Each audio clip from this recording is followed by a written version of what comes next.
Their eyes that tell more than 1,000 words. Buster's eyes were exactly like that. He was the oldest resident of the shelter, an old soul, seemingly forgotten by the world. When families arrived to choose their new pet, they always looked for playful puppies, and Buster just lay in the corner, quietly watching as Hope walked past his bars every single day. He no longer barked. He no longer wagged his tail. He simply accepted that his story would end here. But fate, as it often does, had entirely different plans. A few miles away, on a quiet street, lived Arthur. For him, the world stopped the day he lost the love of his life, with whom he had spent 50 years. The house, once filled with laughter and life, had become an empty, echoing museum. Arthur's days blurred into one. Morning coffee alone, a walk in the park alone, evening news alone. The silence was almost deafening. His daughter worried about him, and one day she suggested, "Dad, why don't you adopt a dog?" Arthur wanted nothing to do with it. He felt he had no more love left to give. Yet, some inexplicable force compelled him to get into his car one rainy Tuesday afternoon and drive to the local shelter. He wasn't looking for anything.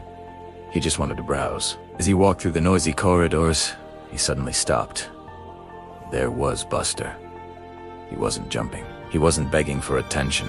Who's looked. Arthur knelt on the cold concrete and looked into those tired, brown eyes. In that moment, something changed. Arthur didn't see a dog.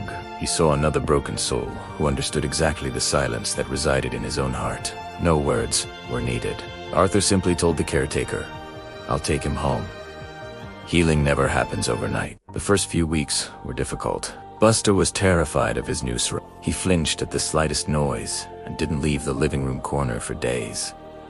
But Arthur didn't rush him. He just sat beside him, spoke softly, and waited for the dog to be ready. And slowly, the ice began to melt. The first tiny tail wag when Arthur came home. The first time Buster accepted a treat. These small victories meant more than anything. Then came that stormy night. The sky roared. The windows rattled. Arthur woke up to a wet nose nudging his hand. Buster stood by the bed, trembling with fear. Arthur didn't hesitate. He picked up the old dog and laid him beside him. Buster sighed deeply, rested his head on Arthur's chest, and his trembling slowly subsided. In that dark, stormy room, Arthur suddenly realized something. He thought he had saved Buster, but the truth was, Buster had saved him. The house was no longer empty. The silence was no longer painful. There was a reason to get up in the morning again. Sometimes the greatest miracles aren't loud. Sometimes they come in the form of a quiet old dog waiting for a second chance.